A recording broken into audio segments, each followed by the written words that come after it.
Subhana Maha Suci, Sab'un tujuh. Bismillahirrahmanirrahim. Assalamualaikum warahmatullahi wabarakatuh. Alhamdulillahirabbil alamin. Asyhadu an la ilaha illallah wa asyhadu anna Muhammadan abduhu wa rasuluhu la nabiyya ba'da. Anak-anak Bapak kelas 4 SD Islam Al-Azhar 32 Padang kembali berjumpa dengan Bapak di video pembelajaran bahasa Arab Tamyiz. Anak-anak, pada minggu lalu kita sudah mempelajari tentang kalimah isim, ciri-cirinya dan lagu dari ciri-ciri isim tersebut. Bapak harapkan pada pembelajaran kali ini Ananda semua sudah menghafal atau sudah hafal lagu dari ciri-ciri isim tersebut agar kita bisa praktekkan pada hari ini. Anak-anak Bapak, hari ini kita akan mempraktekkan kalimat isim di surat Al-Baqarah ayat 2 sampai dengan ayat 5. Silahkan dibuka buku tamyiznya, dilihat di bagian ayat surat Al-Baqarah ayat 2 sampai 5. Oke, anak-anak Bapak, silahkan dibuka, disiapkan alat tulis, disiapkan buku tulis, dan disiapkan buku tamyiznya. Oke, anak-anak Bapak, pada pembelajaran kali ini Bapak ulang dahulu atau Bapak review dahulu tentang ciri-ciri isim, karena kita akan mengetahui atau akan mencari kalimah isim ini di dalam Al-Quran. Ciri-ciri isim itu yang pertama yakninya berakhiran tanwin, ada akhiran an, ada akhiran in, dan ada akhiran un pada akhir katanya atau akhir kalimahnya. Kemudian berakhiran kasroh, kemudian berawalan al, kemudian berawalan ma, berawalan mi, dan berawalan mu. Kemudian diawali awamilul ismi. Apa itu awamilul ismi? Awamilul ismi adalah kata atau kalimah huruf yang mendahului sebuah isim. Apa itu kalimah hurufnya? Yaitunya yang berada di kolom 1, kolom 2, kolom 3, kolom 4, kolom 5, dan kolom 6. Jika ada kalimah dari kolom 1 sampai kolom 6 itu berada di depan sebuah kata atau kalimah, maka kita yakin dan percaya kalimah sesudahnya itu disebut dengan isim. Terkadang kalimah dari kolom 1 sampai kolom 6 itu dia nanti ada yang bergabung ke isim, ada yang terpisah. Jadi pokoknya patokannya adalah kata setelah dari kolom 1 sampai kolom 6 tersebut. Berikutnya ciri yang keenam adalah menunjukkan nama. Bisa jadi itu nama Allah, yakni Tuhan kita. Bisa jadi itu adalah nama malaikat. Bisa jadi itu nama para nabi dan rasul Allah. Bisa jadi itu nama makhluk ciptaan Allah yang lain seperti hewan, tumbuhan, jin, iblis, setan, dan sebagainya. Berarti kalau kalimah itu ada kita temukan nanti, berarti itu termasuk isim. Kemudian berwazan fa'ilun. Yang kita pedomani adalah barisnya. Yakninya pertama fa itu barisnya di atas, kemudian setelah itu ada tanda panjang, kemudian berbaris kasroh, kemudian berbaris dhammah tain, yaitunya fa'ilun. Berarti contohnya yang kemarin itu katibun, khotibun, rokiun, dan sebagainya. Berikutnya adalah kata majmu'. Kata majmu' itu adalah biasanya isim itu bergabung dengan kalimah huruf. Ada yang kalimah hurufnya di depan, ada kalimah hurufnya di belakang. Contoh kulubihim. Kulubi itu adalah isim, him itu adalah huruf. Berarti kenapa dia isim? Karena dia kata majmu', bergabung dia dengan kata-kata yang lain. Oke, jadi anak Bapak, di antara ciri isim ini yang sangat dominan nanti kamu temukan itu pada poin 1, berakhiran tanwin, berakhiran kasroh, berawalan al, kemudian menunjukkan nama, diawali awamilul ismi, dan mamimu. Poin 7 dan 8 itu jarang kita temukan, hanya sesekali-sekali kita temukan. Tetapi yang sangat sering sekali itu berawalan al atau berakhiran tanwin. Oke anak-anak Bapak, sekarang kita bahas mulai dari ayat 2 sampai dengan ayat 3. Di layar video pembelajaran ini sudah Bapak tampilkan surat Al-Baqarah ayat 2 sampai dengan ayat 3. Sekarang silakan Ananda semua lihat dahulu di ayat 2. Di ayat berapa? Di ayat 2. Manakah di ayat 2 itu yang menunjukkan kalimah isim? 1, 2, 3, 4, 5. Ya benar. Kalimah isim yang pertama di ayat 2 itu adalah Al-Kitabu. Kemudian Roiba. Kemudian Hudan. Kemudian Al-Muttaqina. Oke, sekarang jawab pertanyaan Bapak. Al-Kitabu kita sebut dengan isim. Kenapa dia kita sebut dengan isim? Apa ciri yang ada di Al-Kitabu?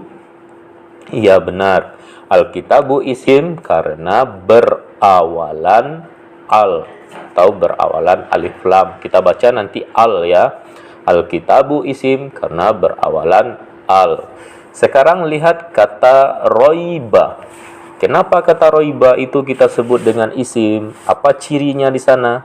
Apakah di sana ada tanwin? Tidak. Apakah di sana ada kasroh? Tidak. Apakah di sana ada alif lam atau al? Tidak. Berarti dia masuk ciri yang keempat, yakni awamilul ismi. Apa huruf yang mengawalinya di sana? Yakni huruf la. La itu dia huruf kan? Kolom berapa dia? Ya benar, dia itu kolom 4. Tadi Bapak udah bilang, kolom patokannya itu kolom 1 sampai kolom 4. Jika ada kata sesudahnya, maka baik itu bergabung maupun dia terpisah seperti ini, maka kata sesudahnya itu disebut isim. Jadi roiba itu awal asal katanya itu yakni roibun, barisnya roibun berakhiran tanwin, tetapi karena dimasuki oleh huruf la berubah menjadi fathah dia, jadi roiba dia. Jadi roiba itu isim karena awamilul huruf la. Ulang, roiba itu isim karena cirinya itu awamilul ismi, yakni awamilul huruf la. Kita ulang, Al-Kitabu isim karena berawalan al, roiba isim karena awamilul huruf la. Berikutnya lihat kata hudan. Pasti ini sangat gampang sekali. Hudan ini adalah isim karena apa? Iya, karena berakhiran tanwin dia di akhirnya. Ada akhiran an dia di sana. Jadi hudan isim karena berakhiran tanwin. Berikutnya adalah kata al-muttaqina. Kalau kita pisah dia menjadi al-muttaqina. Kalau kita lihat di sini dia adalah bagian dari kata lil muttaqina. Jadi li-nya itu enggak kita pakai. Yang kita pakai adalah al-muttaqina. Walaupun enggak ada a tetapi kita baca al-muttaqina. Jadi al-muttaqina itu isim. Karena apa dia isim? Oke, lihat huruf sebelumnya, yakni huruf li. Huruf li ini bergabung dengan al-muttaqina, jadilah dia lil muttaqina. Jadi al-muttaqina itu adalah isim. Karena apa? Karena awamilul huruf li. Huruf li itu kolom 1 kan? Bi dengan ka seperti li untuk. Jadi li di sana adalah kolom 1. Jadi kalau ada kata yang didahului oleh kolom 1, yakni atau bergabung dengan kolom 1, maka kata tersebut kita sebut dengan isim. Dengan apa? Dengan isim. Contoh di sini adalah li. Jadi al-muttaqina ciri isimnya adalah awamilul huruf li. Selain itu apa cirinya di sana? Ya benar, yakni berawalan al dia. Berawalan apa? Berawalan al dia. Jadi selain awamilul huruf li, dia di sana juga berawalan al. Jadi di ayat 2 ini ada 4 ciri isim. Pertama al-kitabu, roiba, hudan, dan al-muttaqina. Alkitabu isim karena berawalan al, roiba isim karena awamilul huruf la, hudan isim karena berakhiran tanwin, dan al-muttaqin isim karena awamilul huruf li dan berawalan al. Oke, sekarang anak-anak kita lanjut ke ayat 3. Kita lanjut ke ayat 3. Sekarang lihat di ayat 3 itu manakah kalimah isim. Oke, 1, 2, 3, 4, 5. Ya benar. Kalimah isim di ayat 3 adalah kata atau kalimah al-ghaibi dan kalimah as-solata. Kalimah al-ghaibi dan kalimah as-solata. Oke, kita lihat al-ghaibi. Al-ghaibi itu apa ciri isimnya di sana? 1, 2, 3. Ya benar. Al-ghaibi itu ciri isimnya di sana ada awamilul huruf bi dia. Kemudian ada berawalan al. Kemudian ada berakhiran kasroh. Rupanya al-ghaibi itu cirinya ada 3. Ada 3 ciri isim di sana. Pertama, awamilul huruf bi, bergabung dengan huruf bi atau didahului oleh huruf bi.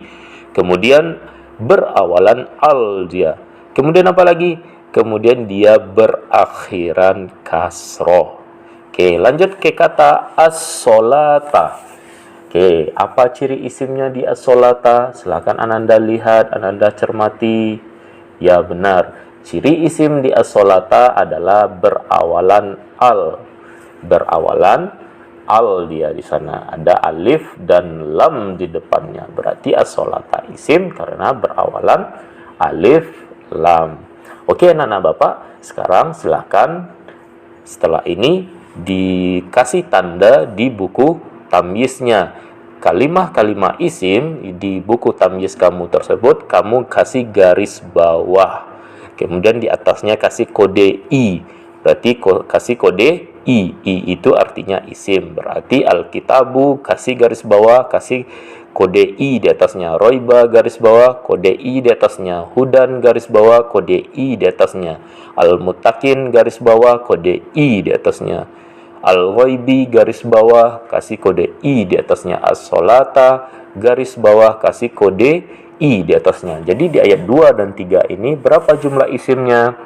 Di ayat 2 dan 3 ini ada 6 kalimah isimnya. Dan anak Bapak, sekarang setelah ini silakan dilihat ayat 3, silakan dilihat ayat 4 dan ayat 5. Pertama ayat 4. Oke, sekarang silakan dilihat di ayat 4 itu manakah yang kalimah isim. Oke, sudah Bapak lingkari di sini. Silakan Anda tentukan kenapa dia isim. Oke, berikutnya di ayat 5. Di ayat 5 ini juga sudah Bapak lingkari. Silakan ditentukan apa ciri isimnya di sana. Oke, berarti setelah ini silakan Anda kerjakan di buku tulis, tuliskan kalimah isimnya dan tuliskan alasan kenapa dia dikatakan dengan isim. Oke anak-anak Bapak, demikian pembelajaran kita pada video kali ini. Setelah ini nanti kita akan koreksi, kita akan bahas dengan menggunakan Zoom meeting. Oke, demikian. Assalamualaikum warahmatullahi wabarakatuh.